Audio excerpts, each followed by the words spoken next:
Hello everyone. तो आज class रे आमे ओटीईटी रो प्रीवियस ईयर क्वेश्चन को डिटेल डिस्कशन करबा।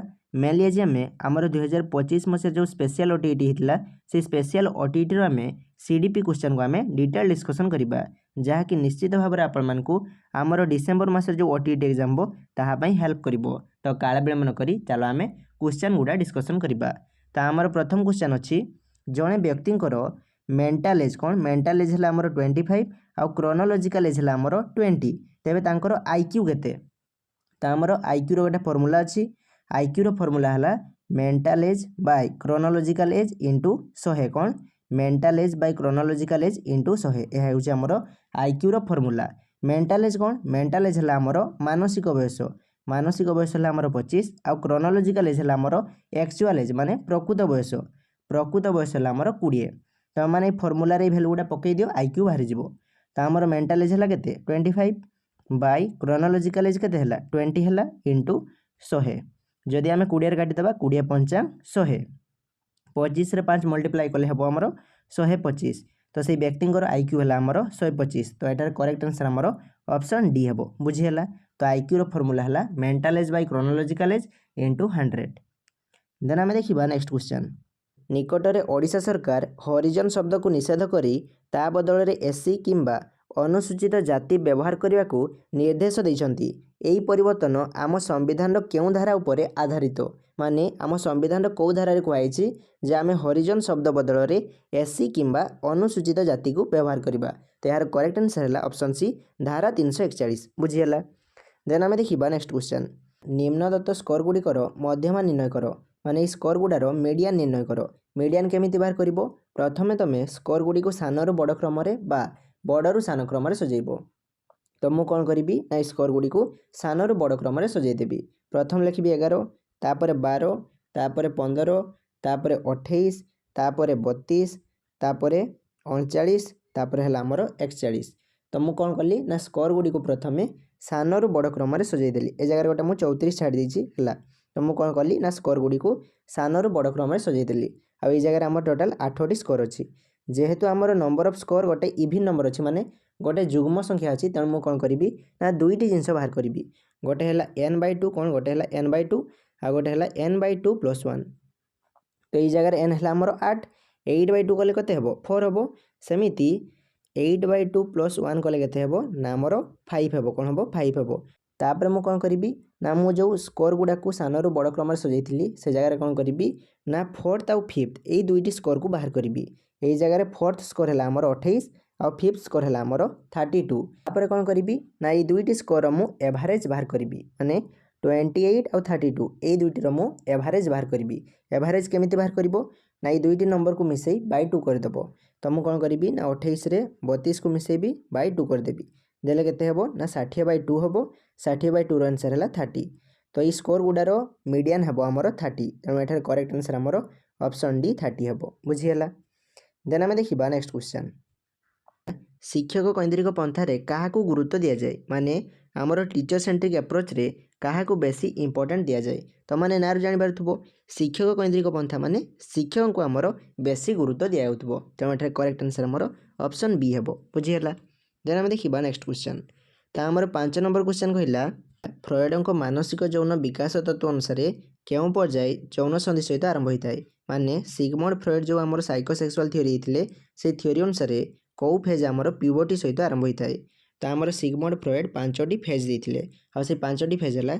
फास्ट फेज है आमर ओराल फेज कौन ओराल फेज जोटा कि आमर जन्म 1 वर्ष पर्यंत चलता है। सेकेंड फेज है आमर एनाल फेज कौन एनाल फेज जोटा कि आमर 1 वर्ष 3 वर्ष पर्यंत चलता है। थर्ड फेज है आमर फॉलिक फेज कौन फॉलिक फेज बा फॉलिक स्टेज जोटा कि आमर 3 ରୁ 6 वर्ष पर्यंत चलता है। 4 नंबर स्टेज है आमर लेटेंसी फेज कौन लेटेंसी फेज यही फेज आमर 6 ରୁ 12 वर्ष पर्यंत चलता है। आउ 5th स्टेज है आमर जेनिटल स्टेज कौन जेनिटल स्टेज जोटा कि आमर 12 वर्ष पर चलता है। आउ यहाँ को आमर एडोलसेंट मध्य कह जाए। क्वेश्चन कही केउटे आमर प्यूबर्टी सहित आरंभ हुए मन रखिबो आमर 5 नंबर स्टेज जहाँ को आम जेनिटल फेज कहू ताहा आमर प्यूबर्टी सहित आरंभ होता है माने आमर एडोलसेंस कैशोर अवस्था सहित आरंभ होता है। तेणु एठार करेक्ट आंसर आमर ऑप्शन डी हेबो जेनिटल फेज। बुझीगला। तो सिगमंड फ्रॉयड अनुसार आमर जो प्यूबर्टी रही ताहा आमर जेनिटल फेज सहित आरंभ होता है। यही स्टेज विषय में आम थ्योरी क्लास रे डिटेल डिस्कसन करबा। मु बर्तमान सीडीपी रो थ्योरी क्लास आरंभ कर देछि जो बैच रो ना हला संपूर्ण बैच कौन संपूर्ण बैच तो माने सीडीपी रो थ्योरी क्लास को काइंडली देखि नबो जहाँ फल तुम ओटीटी रे सीडीपी रे 30 रु 30 आनी परिबो बुझिहला। देन आमे देखिबा नेक्स्ट क्वेश्चन 6 नंबर क्वेश्चन कहला शिक्षार्थी केंद्रिक श्रेणी कहा ऊपर गुरुत्व दिए माने हमर लर्नर सेंटर्ड क्लासरूम कहा ऊपर फोकस दिए। ऑप्शन होइछ हमर कठोर नियम शिक्षक नियंत्रण शिक्षार्थीर आवश्यकता अंशग्रहण दंड तो माने नार जानि परथबो शिक्षार्थी केंद्रिक श्रेणी माने सेथिर हमर शिक्षार्थी ऊपर गुरुत्व दिया होतबो तेणु एठार करेक्ट आंसर हमर ऑप्शन सी हेबो शिक्षार्थीर आवश्यकता अंशग्रहण शिक्षार्थी केंद्रिक श्रेणी रे हमर शिक्षार्थीर आवश्यकता और अंशग्रहण ऊपर गुरुत्व दिया जाय। देन आमे देखिबा नेक्स्ट क्वेश्चन तो आमर 7 नंबर क्वेश्चन कहला केउटी स्वल्प मानसिक क्षमता थिबा छात्रर लक्षण नुहे माने केउटी गोटे लो मेंटल एबिलिटी थिबा पिलार साइन नुहे एठार करेक्ट आंसर हमर ऑप्शन बी हेबो बारंबार मुंड व्यथा हेबा एई लक्षण हमर लो मेंटल एबिलिटी थिबा पिला पाखरे देखा जाय नै एई गुणटी हमर लो विजन जहार स्वल्प दृष्टि शक्ति अछि जहार स्वल्प दृष्टिहीनता अछि ता पाखरे एई लक्षण हमर देखा जाय तेणु एठार करेक्ट आंसर हमर ऑप्शन बी हेबो। देन आमे देखिबा नेक्स्ट क्वेश्चन पाठ्यक्रमर प्रकृति किभଳି हेबा उचित माने हमर जो करिकुलम रहिछि से करिकुलमर नेचर केमिति हेबा उचित। ऑप्शन रहिछि हमर स्थिर और अनमनीय नमनीय और दरकारी समय समृद्ध हेबार आवश्यकता समस्तक पई समान और एक प्रकार केवल पाठ्यपुस्तक उपर आधारित एठारे करेक्ट आंसर कोन हबरे ऑप्शन बी हेबो नमनीय और दरकारी समय समृद्ध हेबार आवश्यकता माने हमर करिकुलम हमर फ्लेक्सिबल हेबा दरकार आ आमे जेतेबेले चाहिबा सेतेबेले आमे याकू परिवर्तन करि परिबा एमिति हमर पाठ्यक्रम हेबा आवश्यक बुझियला ता हमर करिकुलम फ्लेक्सिबल हेबा दरकार। देन आमे देखिबा नेक्स्ट क्वेश्चन 9 नंबर क्वेश्चन कहला निम्नोक्त केउटी तथ्यर एक छबिल परिप्रकाश नुहे माने केउटी हमर डाटार पिक्टोरियल रिप्रेजेंटेशन नुहे। ऑप्शन है हमर छवि लेख स्तंभ लेख पौनपुण्य आयतचित्र ग्लोब एठारे करेक्ट आंसर हमर ऑप्शन डी ग्लोब हबो ग्लोब गोटे हमर छबिल परिप्रकाश नुहे माने डाटार पिक्टोरियल रिप्रेजेंटेशन नुहे बुझिहला। देन आमे देखिबा नेक्स्ट क्वेश्चन ता हमर 10 नंबर क्वेश्चन कहला केउ गुड़िक केवल दृश्य उपकरण अटंती माने केउ गुड़ा केवल विजुअल एड्स अटंती तो आम जो टीएलएम रही से टीएलएम आमर 3 प्रकार रही गोटे है आमर दृश्य उपकरण कौन दृश्य उपकरण जहाँ आम विजुअल एड्स कही था आ गोटे है आमर श्राव्य उपकरण कौन श्राव्य उपकरण जहाँ आम ऑडियो एड्स कही था आ गोटे है आमर दृश्य श्राव्य उपकरण कौन दृश्य श्राव्य उपकरण जहाँ आम ऑडियो विजुअल एड्स कही था तो आमर टीएलएम 3 प्रकार रही दृश्य उपकरण रे जो थे आम केवल देखी था श्राव्य रे जो उपकरण रू आम शुणी था जमी आम रेडियो रू खाली शुणी था तेणु रेडियो हम आमर श्राव्य उपकरण दृश्य उपकरण रे आमर चार्ट आसीबो कलापट आसीबो फ्लैश कार्ड आसीबो सेमिति दृश्य श्राव्य उपकरण रे आमर टेलीविजन आसीबो कंप्यूटर आसीबो मोबाइल आसीबो बुझिहला। तो आमको क्वेश्चन पचारिछि केउ गुड़िक केवल दृश्य उपकरण माने ओनली विजुअल एड्स तो एठारे करेक्ट आंसर हमर ऑप्शन ए हेबो कलापटा चार्ट आउ फ्लैश कार्ड हेबो टेलीविजन है आमर दृश्य श्राव्य उपकरण सेमिति रेडियो है आमर श्राव्य उपकरण तेणु ऑप्शन बी भी हेबनी ऑप्शन सी भी हेबनी आउ टेप रेकर्डर होउछ आमर श्राव्य उपकरण तेणु ऑप्शन डी मध्ये हेबो नै तेणु एठारे करेक्ट आंसर हमर ऑप्शन ए हेबो। देन आमे देखिबा नेक्स्ट क्वेश्चन तो आमर 11 नंबर क्वेश्चन कहला विकासर केउ नियम सूचित करे जे अभिवृद्धि मस्तिष्क रु आरंभ होई पाद पर्यंत चले माने डेवलपमेंट केउ ल कहे जे आमर डेवलपमेंट हेड रु स्टार्ट होई फुट पर्यंत चले माने आमर डेवलपमेंट हेड रु स्टार्ट हेबो आउ फुट पर्यंत चलिबो हेड रु स्टार्ट होई टॉप पर्यंत चलिबो एहा आमर डेवलपमेंट रो कौ ल कहे तो एठारे करेक्ट आंसर आमर ऑप्शन ए हेबो सेफालोकोडाल डेवलपमेंट रे आमर डेवलपमेंट हेड रु फुट आड़ को हुए माने मुंड रु पाद आड़ को हुए जहाँ को ओडिया आमर आमस्तक पाद कह जाए बुझीगला। सेमिति प्रॉक्सिमो डिस्टल डेवलपमेंट रे आमर डेवलपमेंट सेंटर रु पेरिफेरी आड़ को हुए माने केंद्र रु बाहर आड़ को हुए बुझीगला। तो यह हूँ आमर डेवलपमेंट प्रिंसिपल मन रखिबो जो आमर डेवलपमेंट जो डायरेक्शन रही से डायरेक्शन आमर 2 प्रकार रही गोटे है आमर सेफालोकोडाल आ गोटे है आमर प्रॉक्सिमो डिस्टल सेफालोकोडाल आमर डेवलपमेंट हेड रु टो आड़ को हुए माने मुंड रु पाद आड़ को हुए प्रॉक्सिमो डिस्टल डेवलपमेंट आमर डेवलपमेंट सेंटर रु पेरिफेरी आड़ को हुए जहाँ को नियर टू फार डेवलपमेंट मध्य कह जाए मन रखिबो बुझीगला। देन आमे देखिबा नेक्स्ट क्वेश्चन तो 12 नंबर क्वेश्चन कहला निम्नदत्त प्रवृत्ति गुड़िक मध्यरु केउटी वंशगत कारण नुहे माने केउटी आमर हेरिडिटी द्वारा हुए नहीं देख चक्षुर आकार और रंग ताहा आमर वंशगत गुण उपर निर्भर करे तेणु यह आमर आंसर हम नहीं तुम बापा को आखिर रंग जब माठिया हो तेज ऑब्वियसली तुमर आखिर रंग माठिया हम। तो आखिर रंग आ आकार आमर वंशगत गुण पर निर्भर करे। बुझीगला। सेमिति आमर शरीर ओजन वंशगत गुण पर निर्भर करे। तेणु यह आमर आंसर हम ना। यही जगह दुईटी आंसर हम, ऑप्शन बी और ऑप्शन सी दुईटी आमर आंसर हम। तुमर जो पाचन प्रणाली माने जो डाइजेस्टिव सिस्टम रही ताहा आमर वंशगत गुण पर निर्भर करे नहीं। सेमिति तुमर एग्रेसिव आउ न्यूरोटिक यही बिहेवियर आमर वंशगत गुण पर निर्भर करे नहीं। तेणु ये करेक्ट आंसर आमर ऑप्शन बी और ऑप्शन सी हम। बुझीगला। देन आम देखा नेक्स्ट क्वेश्चन, मानचित्र क्यों प्रकार शिक्षण उपकरण अटे। माने आमर जो मैप रही से मैप आमर क्यों प्रकार टीएलएम अटे। देख मानचित्र को केवल आम देखा, तेणु मानचित्र हम आमर दृश्य उपकरण। तेणु ये करेक्ट आंसर आमर ऑप्शन बी हम।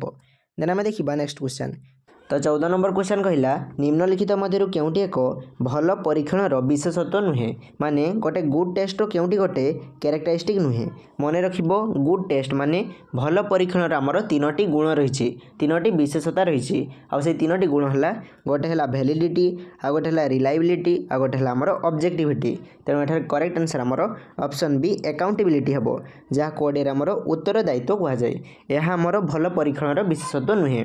जो आमर ऑब्जेक्टिविटी, रिलायबिलिटी आ वैलिडिटी ये जो तीनोटी रही एगुड़ा है आमर गुड टेस्ट माने भल परीक्षण विशेषता। बुझीगला। देन आम देखा नेक्स्ट क्वेश्चन, तो आमर 15 नंबर क्वेश्चन कहला गठनमूलक परीक्षण उद्देश्य कौन। माने आमर फॉर्मेटिव असेसमेंट पर्पज कौन। एठारे करेक्ट आंसर आमर ऑप्शन सी हम, शिक्षण अग्रगति निर्धारण करवा। माने आमर लर्निंग केते प्रोग्रेस होती ताकू एसेस करवा। यह हूँ आमर गठनमूलक मूल्यांकन उद्देश्य, जहाँ इंग्राजी आमर फॉर्मेटिव असेसमेंट कहुए। फॉर्मेटिव असेसमेंट आमर ड्यूरिंग क्लास माने आम पढ़ाइबा समय करिथाउ। पिला माने केते शिखिले, पिला मानकर केते प्रोग्रेस हला ताहा जानिया आम फॉर्मेटिव असेसमेंट करिथाउ। बुझीगला। देन आम देखा नेक्स्ट क्वेश्चन, पाठ्यक्रम विकास संपर्क में सठिक क्रम चयन कर। माने जेतेबेले आम करिकुलम को डेभलपमेंट करवा सेतेबेले आम कौ सिक्वेन्स रे करवा। मन रखिबो जेतेबेले आम करिकुलम को डेभलपमेंट करवा सेतेबेले प्रथमे आम कौन करवा ना शिक्षण उद्देश्य गुड़िकर गठन करवा। माने आगे आम इंस्ट्रक्शनल ऑब्जेक्टिव को तैयारी करवा, तापर आम कौन करवा ना विषय वस्तु को निर्णय करवा, कंटेंट को आम डिसाइड करवा। तापर आम शिक्षण अभिज्ञता को चयन करवा, माने लर्निंग रो एक्सपीरियंस को आम डिसाइड करवा। आ लास्ट रे आम शिक्षण सामग्री प्रस्तुत करवा। तेणु प्रथम आमर बिट 2 हम, तापर बिट 3 हम, तापर आईवी हम, तापर आई हम। ये ऑप्शन कौटी अच्छी देख, ये ऑप्शन आमर ऑप्शन ए रे अच्छी। तेणु ये करेक्ट आंसर आमर ऑप्शन ए हम। बुझीगला। देन आम देखा नेक्स्ट क्वेश्चन, तो आमर 17 नंबर क्वेश्चन कहला केउटी स्थानिक बुद्धिमत्ता वर्ग रे आसे। माने केउटी आमर स्पाटियल इंटेलिजेंस यही कैटेगरी आसे। मन रखिबो इंटेलिजेंस रो गोटे थ्योरी आमर हार्वर्ड गार्डनर देथिले। किए देथिले? गार्डनर देथिले, जहाँ कुआ जाए मल्टीपल इंटेलिजेंस थ्योरी। यही थ्योरी रे आमर इंटेलिजेंस विभिन्न प्रकार रही, मेनली 8 प्रकार रही। से मध्यरु गोटे इंटेलिजेंस है स्पाटियल इंटेलिजेंस, जहाँ कोडे आमर स्थानिक बुद्धिमत्ता कुआ जाए। यही इंटेलिजेंस जहाँ पाखे थाए से कौन करे ना मनरे जिनिस गुड़ी को कल्पना करे, से मनरे गोटे जिनिस को इमाजिन करे। एग्जांपल है आर्किटेक्चर, जी आमर ब्रिज तैयारी करे, घर तैयारी करे, से माने कौन करती ना जगह देखिकी घर केमिति हेबो ताकू से माने इमाजिन करती। तो स्पाटियल इंटेलिजेंस आर्किटेक्चर पाखरे थाए। बुझीगला। तो एठारे करेक्ट आंसर आमर ऑप्शन ए हेबो। बुझीगला। तो स्थानिक बुद्धिमत्ता जार थाए से कौन करे ना मनरे जिनिस गुड़ी को कल्पना करे, इमाजिन करे से। देन आम देखा नेक्स्ट क्वेश्चन, 18 नंबर क्वेश्चन कहला क्यों शब्दटी पाभलव को अनुबंधन सहित जड़ित नुहे। माने क्यों टर्मटी आमर पाभलवियन कंडीशनिंग सहित जड़ित नुहे। एठारे करेक्ट आंसर आमर ऑप्शन बी हेबो, पुनर्बलन हेबो, जहाँ इंग्राजी रे आमर रीएनफोर्समेंट कहुए। कौन कहुए? रीएनफोर्समेंट कहुए। तमे पिला मानकु जो गुड भेरी गुड कह ताहा हेउछि आमर रीएनफोर्समेंट माने पुनर्बलन। आ रीएनफोर्समेंट यही कथा आमर बीएफ स्किनर कहिथिले। किए कहिथिले? BF Skinner कहिथिले। तेणु एठारे करेक्ट आंसर आमर ऑप्शन बी पुनर्बलन हेबो। यही पुनर्बलन कथा आमर पाभलव को अनुबंधन सहित जड़ित नुहे। बुझीगला। आमर ये जो पाभलव थिले ये पाभलव आमर क्लासिकल कंडीशनिंग देथिले। कौन देथिले? Classical conditioning देथिले। आ पाभलव जो एक्सपेरिमेंट करथिले से एक्सपेरिमेंट रे से डॉग को नेथिले, माने कुकुर को नेथिले, जार ना हला बीके। कौन? बीके बा बेक। बुझीगला। तो आमर पुनर्बलन पाभलव को अनुबंधन सहित जड़ित नुहे। देन आम देखा नेक्स्ट क्वेश्चन, तो आमर 19 नंबर क्वेश्चन कहला परिसंख्यान रे मध्यमा कौन बुझाए। देख मध्यमा कौन बुझाए रे आमर मिड टर्म को बुझाए माने क्रमिक तथ्यर ठीक मध्यवर्ती संख्या होउचे आमर मध्यमा जहाँ इंग्राजी रे आमर मेडियन कह जाए। तेणु करेक्ट आंसर आमर ऑप्शन बी हेबो। देन आम देखा नेक्स्ट क्वेश्चन। तो 20 नंबर क्वेश्चन कहला उच्च प्राथमिक विद्यालय बयस आवेग गुड़िक तीव्र और क्षणस्थायी बोली किए अनुधान करथिले। माने आमर अपार प्राइमरी स्कूल एजरे आमर इमोशन गुड़िक इंटेंस आउ ट्रांजिटरी हो जाए ये जिनसटा किए ऑब्जर्व करथिले। तो यार करेक्ट आंसर है ऑप्शन डी हरलक। हरलक कहते जे उच्च प्राथमिक विद्यालय बयस पिलामानकर आवेग गुड़िक तीव्र हो जाए आउ क्षणस्थायी हो जाए माने सेमाने सांगे सांगे रागी जिवे सेमानकर आवेग सांगे सांगे चेंज हो सेमाने सांगे सांगे रागी जिवे सांगे सांगे खुशी हो जिवे और सेमानकर रागटा क्षणस्थायी हेबो सेमाने किछि समय पाई रागिबे टेम्पोरारी रागिबे सेमाने सबुदिन पाई काहाकू रागिबे नाही बुझिहेला। तो उच्च प्राथमिक विद्यालय बयस पिलामानकर आवेग गुड़िक तीव्र आउ क्षणस्थायी हो जाए एक किए कही हरलक कही। तेणु एठारे करेक्ट आंसर आमर ऑप्शन डी हेबो। देन आम देखा नेक्स्ट क्वेश्चन। तो 21 नंबर क्वेश्चन कहला केउटी परीक्षा स्कोर विश्वसनीयता को प्रभावित करिबारुथबा एक बाह्य कारक नुहे माने केउटी आमर टेस्ट स्कोर रिलायबिलिटी को इन्फ्लुएंस करुथबा गोटे एक्सट्रिंसिक फैक्टर नुहे माने बाह्य कारक नुहे। एठारे करेक्ट आंसर आमर ऑप्शन सी हेबो। अधिक प्रश्न अंतर्भुक्त करिबा एहा आमर रिलायबिलिटी रो गोटे एक्सट्रिंसिक फैक्टर नुहे बुझिहेला। रिलायबिलिटी माने तमे जदि पिला मानकु गोटे प्रकार क्वेश्चन देबो बारंबार देबो तेबे सेमानकर स्कोर रे कोनोसी परिवर्तन हेबो नाही। जदि पिला आमर 30 रु 25 रखुची तेबे से नेक्स्ट टाइम मध्य 30 रु 25 रखिबो बुझिहेला से 30 रु 10 रखिबो नाही बुझिहेला। यह होची रिलायबिलिटी। देन आमे देखिबा नेक्स्ट क्वेश्चन। तो आमर 22 नंबर क्वेश्चन कहला 25 नंबर एक गणित परीक्षा रे 14 जन परीक्षार्थी अंक निम्न रे दियाहिछि यहाकू विवेचना करी गरिष्ठक निर्णय कर माने ए नंबर गुडार मोड निर्णय कर गरिष्ठक निर्णय कर। गरिष्ठक केमिति बाहर करा जाए ना जो नंबर फ्रिक्वेन्सी जो नंबर बारंबारता अधिक थाए ताको आमर कौन कह जाए गरिष्ठक कह जाए माने मोड कह जाए। देख ए नंबर गुड़ा मध्यरु केउ नंबरटा सबुठारु बेसी अछि सबुठारु बेसी आमर 17 अछि तेणु ए नंबर गुडार गरिष्ठक माने मोड हबो आमर 17 तेणु एठारे करेक्ट आंसर आमर 17 हबो। देन आमे देखिबा नेक्स्ट क्वेश्चन। तो आमर 23 नंबर क्वेश्चन कहला कहलरंक चिंपांजी उपरे परीक्षण अनुसार समस्यार समाधान करिबारे कौन साहाय्य करिथिला। तो आमर कहलर चिंपांजी को नहीं से गोटे परीक्षण करथिले आ से चिंपांजी रो ना थिला सुल्तान कौन थिला सुल्तान थिला। कहलर केमिति एक्सपेरिमेंट करथिले से गोटे पिंजरा भितरे गोटे चिंपांजी को नहीं जार ना थिला सुल्तान आ से ए पिंजरार ऊपर गोटे कदली को बांधी थिले आ कदली पाखक ये चिंपांजीर हाथ पाउन तापर कौन है ना कहलर पिंजरा भितर गोटे टेबुल देते तापर कौन है ना चिंपांजी यही सब जिनस को देखला तापर चिंपांजी मुंडरे गोटे आइडिया आसला। चिंपांजी कौन कला ना टेबुल पर ठिया ही से कदली को हाथ बढ़ेला आ से कदली को पाईगला तापर से कदली खाइला। यह हूँ कहलर को एक्सपेरिमेंट आई कहलर तांकर एक्सपेरिमेंट पर से तांकर गोटे थ्योरी थे जहाँ कह जाए इनसाइटफुल लर्निंग कौन इनसाइटफुल लर्निंग थ्योरी कह जाए यहाँ गेस्टाल्टवाद कह जाए बुझीगला। तो कहलर चिंपांजी उपर परीक्षण अनुसार समस्यार समाधान करिबारे कौन साहाय्य करिथिला मने रखिबो संपूर्ण परिस्थितिर अनुभव। चिंपांजी कौन कला ना संपूर्ण परिवेश को से अनुभव कला परिवेश रे देखला से टेबुल अच्छी तापर से टेबुल पर ठिया ही गला और से कदली को आनी खाइला। यह होची हमर कहलर को एक्सपेरिमेंट बुझीगला। तेणु एठारे करेक्ट आंसर हमर ऑप्शन ए हेबो। हमर चिंपांजी कौन करथिला ना संपूर्ण परिस्थिति को से अनुभव कला तापर से कदली आनी खाइला बुझीगला। तेणु एठारे करेक्ट आंसर हमर ऑप्शन ए हेबो। देन आमे देखिबा नेक्स्ट क्वेश्चन। 24 नंबर क्वेश्चन कहला निरंतर सामग्रिक मूल्यांकन निम्नलिखित काहाकू आकलन करिथाए माने कंटीन्यूअस एंड कॉम्प्रिहेंसिव इवैल्यूएशन काहाकू एसेस करिथाए मने रखिबो कंटीन्यूअस एंड कॉम्प्रिहेंसिव इवैल्यूएशन दुईटी जिनस को आमर मूल्यांकन करे गोटे हला आमर स्कॉलास्टिक एरिया आ गोटे हला आमर को स्कॉलास्टिक एरिया। स्कॉलास्टिक एरिया रे आमर विषय भित्तिक जिनस आसे माने साहित्य गणित भूगोल एही सब विषय जिनस आमर स्कॉलास्टिक एरिया अंडर आसीबो। सेमिति को स्कॉलास्टिक एरिया रे आमर करिकुलर एक्टिविटीज आसीबो जेमिति नाच गीत एही सब जिनस आमर को स्कॉलास्टिक एरिया अंडर आसे। तो आमर कंटीन्यूअस एंड कॉम्प्रिहेंसिव इवैल्यूएशन कौन करे ना स्कॉलास्टिक और को स्कॉलास्टिक एही दुईटी एरिया को आमर मूल्यांकन करे। स्कॉलास्टिक ओडिया रे आमर शैक्षिक कह जाए को स्कॉलास्टिक ओडिया रे आमर सह शैक्षिक कह जाए। तो आमर निरंतर और सामग्रिक मूल्यांकन शैक्षिक और सह शैक्षिक मूल्यांकन करिथाए। तेणु एठारे करेक्ट आंसर आमर ऑप्शन सी हेबो बुझीगला। देन आमे देखिबा नेक्स्ट क्वेश्चन। तो आमर 25 नंबर क्वेश्चन कहला केउ समय को चाप और झड़र पर्याय कह जाए माने केउ पीरियड को आमर stage of stress and storm कह जाए। मन रखिबो यार करेक्ट आंसर है ऑप्शन ए एडोलेसेंस माने कैशोर अवस्था को आमर चाप झड़र पर्याय कह जाए। आउ कथा किए कही एक कथा आमर स्टैनली हेल कही। स्टैनली हॉल आमर एडोलेसेंस को stage of stress and storm कही बुझीगला। देन आम देखा नेक्स्ट क्वेश्चन 26 नंबर क्वेश्चन कहला केउ कमिटी विद्यालय सह संपृक्त माने केउ कमिटी आमर स्कूल सहित रिलेटेड। ऑप्शन है आमर स्थानीय कमिटी विद्यालय परिचालन committee panchayat committee ward committee. तो यहाँ करेक्ट आंसर हम ऑप्शन बी विद्यालय परिचालन कमिटी। तो आमर विद्यालय सहित विद्यालय परिचालन कमिटी संपृक्त।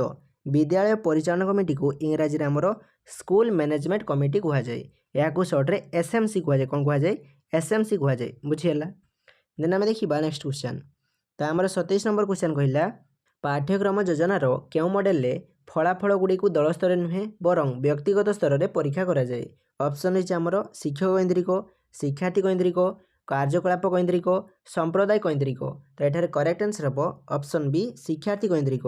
तो आमर शिक्षार्थी केन्द्रिक मॉडल फलाफल गुड़ी को दल स्तर नुहे बरं व्यक्तिगत स्तर में परीक्षा करा जाए बुझीगला। देन आम देखा नेक्स्ट क्वेश्चन। तो आमर 28 नंबर क्वेश्चन कहला व्यक्तिगत शिक्षण प्रणाली पाई केउ उपाय सबुठारु उपयुक्त। ऑप्शन है आमर व्याख्या और आलोचना पद्धति खेलकूद पद्धति कार्यकलाप पद्धति प्रकल्प पद्धति। तो यहाँ करेक्ट आंसर हम ऑप्शन सी कार्यकलाप पद्धति। तो व्यक्तिगत शिक्षण पाई कार्यकलाप पद्धति माने एक्टिविटी बेस्ड मेथड आमर सबुठारु बेस्ट। देन आम देखा नेक्स्ट क्वेश्चन। तो आमर 29 नंबर क्वेश्चन कहला शिक्षा अधिकार अधिनियम 2009 केते वर्ष बयसर पिलांक पाई उद्दिष्ट। ऑप्शन है आमर 6 ରୁ 14 7 ରୁ 14 8 ରୁ 14 6 ରୁ 15। तो यार करेक्ट आंसर हम ऑप्शन ए 6 ରୁ 14। तो शिक्षा अधिकार अधिनियम 2009 6 ରୁ 14 वर्ष बयसर पिलांक पाई उद्दिष्ट। आ शिक्षा अधिकार अधिनियम 2009 आमर 1 एप्रिल 2010 मसीह आमर कार्यकारी होता। यह बहुत इंपोर्टेंट परीक्षार क्वेश्चन आसे जे आमर शिक्षा अधिकार अधिनियम 2009 केते मसीह कार्यकारी होता। यह 2009 मसीह आसाला किंतु कार्यकारी होता 2010 मसीह एप्रिल 1 2010 मसीह बुझीगला। देन आम देखा नेक्स्ट क्वेश्चन। तो आमर 30 नंबर क्वेश्चन कहला नाटकाभिनय केउ प्रकार शिक्षण साधन अटे माने रोल प्ले आमर केउ प्रकार टीचिंग लर्निंग एड्स अटे। ऑप्शन है आमर दृश्य श्राव्य प्रक्षेपित दृश्य श्राव्य। देख नाटक तुम कौन कर देख प्लस शुण तेणु नाटकाभिनय हम आमर दृश्य श्राव्य उपकरण। तेणु यहाँ करेक्ट आंसर आमर ऑप्शन डी हे दृश्य श्राव्य एड्स बा दृश्य श्राव्य साधनी बुझीगला। तो आज क्लास रे आमे एति क्वेश्चन डिस्कशन करबा। तुमर जदि कौन डाउट थी तेरे कमेंट सेक्शन जनइब। तो आज क्लास रे आमे एति डिस्कशन करबा। Thanks for watching. जय जगन्नाथ।